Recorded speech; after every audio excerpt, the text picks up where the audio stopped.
तो नमस्कार, मैं हूँ एक लेखक। आज हम जो चर्चा करेंगे, जो कश्मीर से पलायन हुआ 1990, सारा मेरी इस किताब में है, लॉस्ट पैराडाइज कश्मीर। ये रुद्रा पब्लिकेशन बिलासपुर पर है, भाई विजय कुमार पाल। इसको पढ़ें तो पता लग जाएगा किस तरह कश्मीर से एक बार नहीं, कम से कम 7-8 बार कश्मीरी पंडितों को निकाला गया, इस आधार पर कि इस्लाम के साथ गैर मुस्लिम रह नहीं सकता। ये इस्लाम की आइडियोलॉजी है जिसमें कि गैर मुसलमान इस्लाम के मानने वालों के साथ नहीं रह सकता। यही हाल हुआ कश्मीर में जब फारूक अब्दुल्ला प्रधानमंत्री था। कश्मीरी हिंदुओं और पंडितों का पलायन, या हिंदू कहिए आप, क्योंकि आजकल जाति के नाम पर इतने झगड़े हो रहे हैं तो हम सबको इकट्ठा होना पड़ेगा। 1990 के दशक में भारत के प्रशासित कश्मीर है, उसमें बढ़ती हिंसा के मुस्लिम बहुल कश्मीर घाटी से पलायन हुआ। 1,20,000 से 1,40,000 की कुल पंडित आबादी में से 90 से 1 लाख लोगों ने घाटी छोड़ दी या 1990 के मध्य तक छोड़ने के लिए मजबूर किया, जिसके बाद उनमें से लगभग 30 से 80 को आतंकवादियों ने मार डाला। बड़े पैमाने पर जब ये पलायन हो रहा था, पलायन की अवधि उग्रवाद का नेतृत्व एक धर्मनिरपेक्ष और स्वतंत्र कश्मीर की मांग करने वाले समूहों द्वारा किया गया। अब ये देखिए क्या हुआ, इसमें क्या क्या हुआ बताते हैं। इस पलायन के कारणों पर जोरदार बहस हुई। 1979-1990 में जैसे ही कश्मीरी मुसलमानों द्वारा भारत से आज़ादी की मांग तेज हुई, एक्चुअल में ये भारत से आज़ादी की मांग नहीं थी। आज पाकिस्तान ऑक्युपाइड कश्मीर और भारत का कश्मीर, मेजॉरिटी ऑफ मुस्लिम ये चाहती है कि हम पाकिस्तान में मिल जाए, क्योंकि इस्लाम एक गुंडागर्दी है। इस्लाम एक सेल्फ सेंट्रल आइडियोलॉजी है जिसमें इंसानियत के लिए कोई जगह नहीं है, और ख़ास तौर पर जब वहाँ गैर मुस्लिम रह रहे हों तो उनके लिए तो इंसानियत है ही नहीं। इस्लाम इंसानियत का तो पैरोकार है ही नहीं। इस्लाम कब कहता है कि उसमें इंसानियत हो? यासिर अल-वाजिदी ने भी कहा है, जो कि मौलाना है, शिकागो में रहता है, कि इस्लाम में इंसानियत नहीं है। ये तो हम मान रहे हैं, हमारे को पूरी दुनिया में इस्लाम फैलाना है। तो 1990 के दशक में कई पंडित अधिकारियों की हत्याओं ने समुदाय की सुरक्षा की भावना को हिला दिया। क्योंकि उस समय फारूक अब्दुल्ला था, वो लंदन में मौज मस्ती कर रहा था। देखिए, कितने भी अच्छे हो जाएं, फारूक अब्दुल्ला, उमर अब्दुल्ला, कितने भी अच्छे हो जाएं, अगर ये इस्लाम को मानते हैं तो ये भी आतंकवादी हैं। हर मुसलमान जो इस्लाम को मानता है वो आतंकवादी है। अभी पिछले दिनों, कल परसों की बात है कि ये एक ऐसी उन आतंकवादियों को, जो 22 कब्रें थी जिनको डोगरा रेजिमेंट ने मारा था, उसमें एक अब्दुल कादिर भी था, वहाँ उसकी छुट्टी मनाते थे ये लोग, उनकी, जो कि कश्मीरी मुसलमानों को 1931 में कत्ल कर रहे थे। तो ये फारूक अब्दुल्ला हो या कोई भी मुसलमान हो, अगर वो इस्लाम को मानता है, नेचुरली वो नफ़रत फैलाएगा और वो हिंदुस्तान के ख़िलाफ़ होगा और हिंदुओं के भी खिलाफ होगा। न सिर्फ हिंदू खिलाफ होगा बल्कि मुसलमानों, गैर मुस्लिमों के, ईसाइयों के भी खिलाफ होगा। कई कश्मीरी पंडितों का मानना था उन्हें या तो पाकिस्तान उसके समर्थित आतंकवादियों या एक समूह के रूप में कश्मीरी मुसलमानों द्वारा घाटी से बाहर निकाल दिया गया। कई कश्मीरी मुसलमानों ने धार्मिक अल्पसंख्यकों के खिलाफ हिंसा का समर्थन नहीं किया। कश्मीरी पंडितों के जाने से कश्मीरी मुसलमानों को इस्लामिक कंट्रोवर्सी के रूप में पेश करने का एक बहाना मिल गया, और जिससे उनकी वास्तविक राजनीतिक शिकायत दूर हो गई। देखिए अब क्या हुआ। कश्मीर घाटी, जो बड़े कश्मीर क्षेत्र का जो हिस्सा है, 1947 से भारत और पाकिस्तान के बीच विवाद का विषय रहा है। देखिए, कोई विषय नहीं है, चक्कर ये है कि विषय विवाद का सिर्फ यही है कि जो पाक ऑक्युपाइड कश्मीर, जो पाक ने जबरन दाखिल किया, उसको लेना है। तो देखिए कौन कौन लोग मारे गए कश्मीर में, क्या क्या हुआ, ये बताते हैं आपको। ये पृष्ठभूमि में जाने की जरूरत नहीं है। 1986 में शाह ने जम्मू में नए नागरिक सचिवालय क्षेत्र के अंदर एक प्राचीन हिंदू मंदिर के परिसर में एक मस्जिद करने का निर्माण लिया, जिससे मुस्लिम कर्मचारियों को नमाज के लिए उपलब्ध कराया जाना था। जम्मू के लोग इस फैसले का विरोध करते हुए सड़कों पर उतर गए, जिससे हिंदू मुस्लिम संघर्ष हुआ।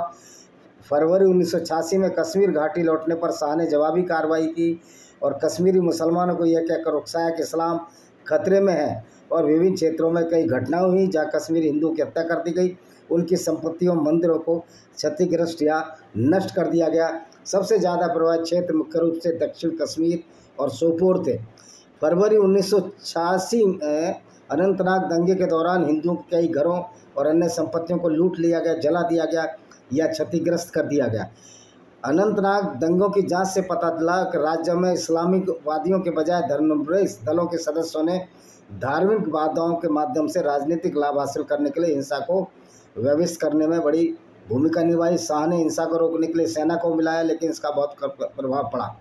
दक्षिण कश्मीर में सांप्रदायिक दंगों के बाद राज्यपाल ने बर्खास्त कर दिया सरकार को, राज्य में राज्यपाल शासन लगा दिया। देखिए, कोई भी मुसलमान धर्मनिरपेक्ष नहीं हो सकता, कोई भी इस्लाम को मानने वाला धर्मनिरपेक्ष नहीं हो सकता। अगर इस्लाम को मानने वाला धर्मनिरपेक्ष होता तो कश्मीर में गैर मुस्लिमों की हत्याएं ना होती, इजराइल में यहूदियों की हत्याएं ना होती। अब इजराइल जो कर रहा है वो तो ठीक ही कर रहा है और करना भी चाहिए, क्योंकि इस्लाम की गुंडागर्दी से लड़ने का एक तरीका यही है कि हम इनके खिलाफ युद्ध और सशस्त्र बलों का प्रयोग करें। लोग कहते हैं कि कितने लोगों को मारोगे, भाई जितने आतंकवादी उनको मारोगे। आजकल तो बड़े अच्छे अच्छे शस्त्र हैं, बड़े बड़े अच्छे अस्त्र हैं, आप एक अस्त्र छोड़ो 10,000 लोगों को मार सकते हो। आजकल कोई मुश्किल नहीं है इस्लामिक आतंकवाद से जुड़ना। अगर भीड़ में अल्लाह अकबर के नारे लगा रहे हैं और वो भीड़ मंदिर की तरफ बढ़ी जा रही है तो एक सीधा बम फोड़ो और सबको ख़त्म कर दो, क्योंकि इस्लाम से बचने के लिए कोई दूसरा रास्ता नहीं है हमारे पास। दीगर ये रास्ता उनसे सख्ती से निपटा जाए। ये भाईचारा कुछ भाईचारा नहीं होता इस्लाम में, ये एक झूठ है। अब देखिए क्या क्या हुआ इसमें। 14 सितंबर 1979 को टीकालाल टपलू, जो एक वकील और भाजपा सदस्य थे, की श्रीनगर में उनके घर पर JKLF द्वारा हत्या कर दी गई। ये JKLF जिसका ये यासीन मलिक अभी जेल में बंद है और मिसाल मलिक कह रही है उसको छुड़वाया जाए, जब हमारा एक BSF का जवान पकड़ लिया था उसके बदले। यानी आतंकवादी के बदले, जवान के बदले हमें एक आतंकवादी छोड़ दें। 4 नवंबर को श्रीनगर उच्च न्यायालय के पास न्यायाधीश नीलकंठ गंजू की गोली मारकर हत्या कर दी गई। उन्होंने 1968 में कश्मीरी अलगाववादी मकबूल भट्ट को मौत की सज़ा सुनाई थी। 1968 में नहीं, 1986 में सुनाई थी। दिसंबर में JKLF के सदस्यों ने तत्कालीन केंद्रीय मंत्री मुफ्ती मोहम्मद की सईद की बेटी राबिया सईद का अपहरण कर लिया और 5 आतंकवादियों की रिहाई की मांग की, जिसे बाद में पूरा कर दिया। तो भाई ये जो मुफ्ती सईद था ये भी आतंकवादियों से मिला हुआ था, ये आपको समझना पड़ेगा। रुबिया सईद को कैसे छोड़ दिया और लोगों को तो छोड़ा नहीं। 4 जनवरी 1990 को श्रीनगर स्थित समाचार पत्र आफ्ताब ने एक संदेश जारी किया जिसमें सभी हिंदुओं को तुरंत कश्मीर छोड़ने की धमकी दी गई। इसका स्रोत आतंकवादी संगठन हिजबुल मुजाहिदीन था, जो कश्मीरी था। 14 अप्रैल 1990 को श्रीनगर स्थित एक अन्य समाचार पत्र अल सफा ने उसी चेतावनी को प्रकाशित किया। समाचार पत्र ने बयान के स्वामित्व का दावा नहीं किया और बाद में स्पष्टीकरण जारी किया। दीवारों पर पोस्टर चिपकाए गए जिसमें सभी कश्मीरियों को इस्लामिक नियमों का सख्ती पालन करने के धमकी भरे संदेश दिए गए, जिसमें इस्लामिक ड्रेस कोड का पालन, शराब, सिनेमा और वीडियो पार्लर पर सख्त प्रतिबंध शामिल थे। इस्लामिक शासन के संकेत के रूप में कार्यालय, भवन, दुकानें और प्रतिष्ठान हरे रंग से रंगे गए थे। कश्मीरी हिंदुओं की दुकानें, कारखाने, मंदिर और घर जला दिए गए या नष्ट कर दिए गए। हिंदुओं के दरवाजे पर धमकी भरे पोस्टर चिपकाए गए जिनमें उन्हें तुरंत कश्मीर छोड़ने के लिए कहा गया। 18 और 19 जनवरी 1990 की मध्य रात्रि के दौरान कश्मीर घाटी में ब्लैकआउट हुआ, जहां मस्जिदों को छोड़कर बिजली काट दी गई, जो विभाजनकारी और भड़काऊ संदेश प्रसारित करती थी, कश्मीरी हिंदुओं के शुद्धिकरण की मांग करती थी। यानी कि उनको मुसलमान बनाना है। ये था इस्लाम।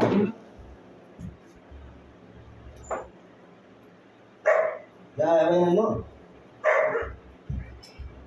आ जाओ, चलो। इधर से भी जाना, जाओ, इधर से जाना है, सारे दरवाजे। हाँ जी,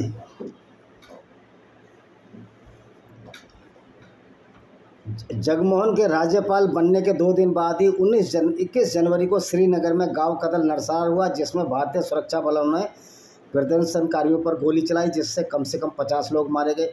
बहुत अच्छा हुआ, उसे भी ज़्यादा मारने थे, क्योंकि इस्लाम तो एक गुंडागर्दी है और गुंडागर्दी के खिलाफ जितने भी इस्लामी गुंडों को मारा जाए कम नहीं। इन घटनाओं के कारण अराजकता फैल गई, घाटी में अराजकता फैल गई और नारे और बंदूक के साथ भीड़ सड़कों पर घूमने लगी। हिंसक घटनाओं की खबरें आती रही और रात में बचे हुए कई हिंदू ने घाटी से बाहर निकलकर अपनी जान बचाई। 25 जनवरी को रावलपुरा 25 जनवरी 1990 रावलपुरा गोलाबारी की घटना हुई, जिसमें 4 भारतीय युवा सैनिक कर्मी squadron leader Ravi Khanna, corporal DB Singh, corporal Uday Singh, airman Azad Ahmed की मौत हो गई और ये मारने वाला था ये यासीन मलिक, और 10 अन्य भारतीय वायुसेना कर्मी घायल हो गए जब वे सुबह उन्हें लेने के लिए रावलपुरा बस स्टैंड पर अपने वाहन का इंतजार कर रहे थे। कुल मिलाकर आतंकवादियों ने 40 राउंड फायर किए, जाहिर तौर पर 2 से 3 स्वचालित हथियारों और एक अर्ध स्वचालित पिस्तौल से। पास में स्थित जम्मू और कश्मीर सशस्त्र पुलिस चौकी, जिसमें 7 सशस्त्र कांस्टेबल एक हेड कांस्टेबल था, ने कोई प्रतिक्रिया नहीं दी, क्योंकि मुसलमान थे। और आज़ाद अहमद इसलिए मारा गया कि उन्होंने समझा होगा ये मुसलमान नहीं है। जम्मू कश्मीर से लिबरेशन फ्रंट विशेष रूप से नेता यासीन मलिक के साथ कथित तौर पर हत्याओं में शामिल था। इस तरह इस घटनाओं ने और भी कर दिया। जनवरी के दौरान कई खुफिया अधिकारियों की हत्या कर दी गई। 2 जनवरी को श्रीनगर के हब्बा कत्ल में एक युवा हिंदू सामाजिक कार्यकर्ता सतीश टुक्कू की उनके घर पर ही हत्या कर दी गई, वो भी उसके खास दोस्त ने। इसलिए कहता हूँ मुसलमान को दोस्त बनाने से पहले 100 बार सोचो आप।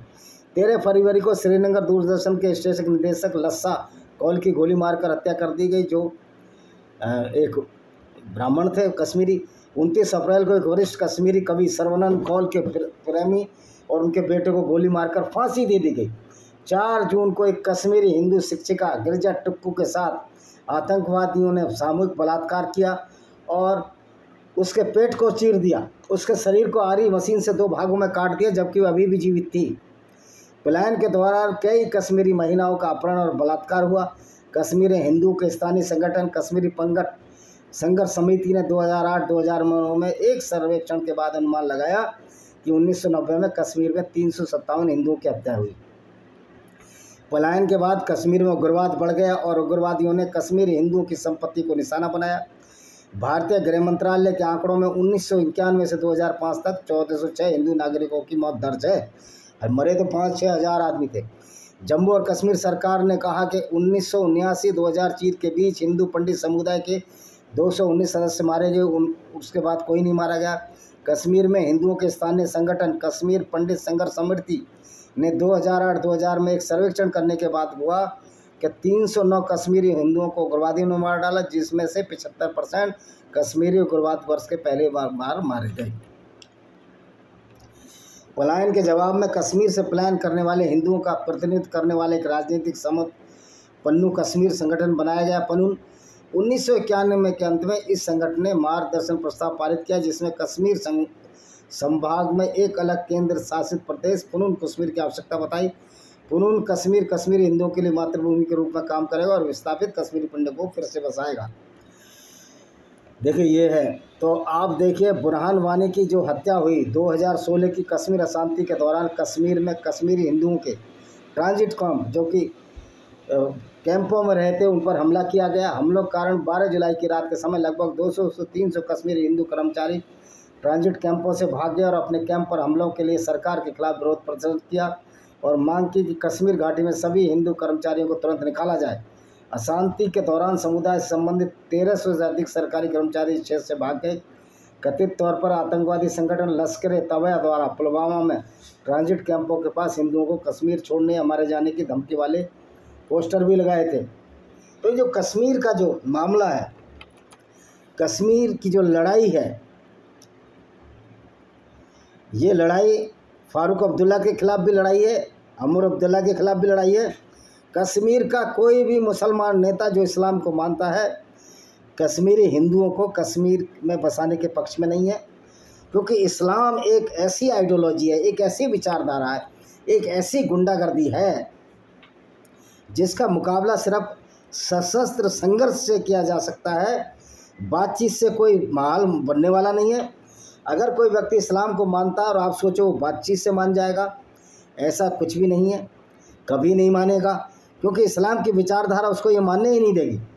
इस्लाम की विचारधारा तो उसको बार बार ये कहकर उकसाएगी कि हम मुसलमान हैं, हम सुपीरियर हैं, दूसरे इन्फीरियर हैं। तो यही वजह है जो कश्मीर में बार बार हिंदुओं का जो पलायन हुआ, इसकी जड़ में इस्लाम है। और इस्लाम एक खुद में आतंकवाद है, और इस्लाम को मानने वाला भी आतंकवादी है। और उमर अब्दुल्ला, फारूक अब्दुल्ला, ये भी छिपे हुए आतंकवादी हैं, पॉलिश्ड आतंकवादी हैं। महबूबा मुफ्ती भी, जो कि इसके पिता भी गृह मंत्री रहे थे, इसने भी 5 आतंकवादियों को छोड़ा था। तो कश्मीर में किसी भी मुसलमान राजनेता पर हम विश्वास नहीं कर सकते। कश्मीर में क्या, दुनिया के किसी भी मुसलमान राजनेता पर विश्वास करना एक बेवकूफ़ी होगी, अपने पैरों पर कुल्हाड़ी मारना होगा।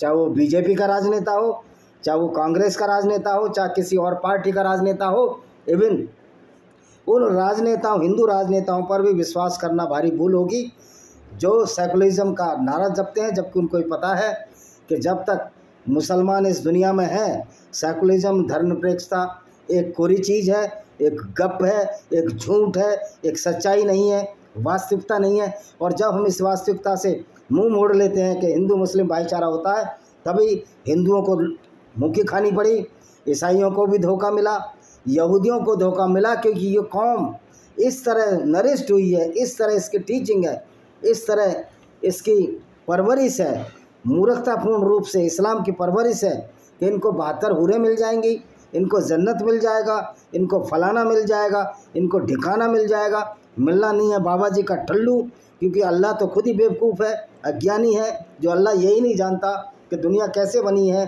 कुरान का अल्लाह कहता है कि दुनिया को मैंने बनाया है, लेकिन वो पृथ्वी को कहता है वो स्थिर है और सूरज उसके चारों तरफ चक्कर लगा रहा है। तो इस तरह की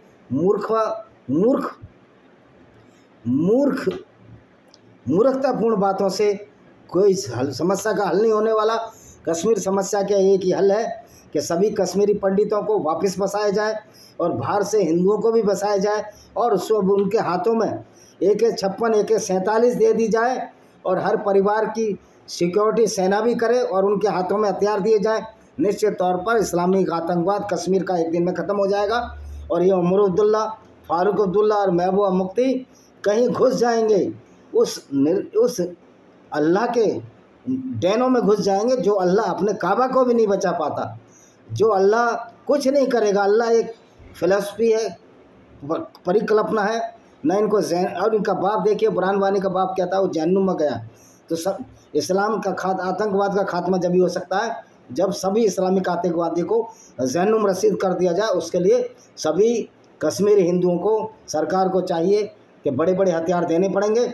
ये आतंकवाद एक दिन में ख़त्म हो जाएगा, और ये सारे जितने भी लोग हैं जो भूल से बस हमारी पिछले हिंदुओं से मुसलमान बन गए, वो भी इस्लाम की असलियत को समझकर वापस पुनः सनातन वैदिक धर्म की ओर लौटेंगे और एक अच्छे इंसान बन जाएंगे। इसी के साथ मैं इस वीडियो को विराम देता हूँ। वंदे मातरम, जय हिंद, आपका दिन शुभ हो।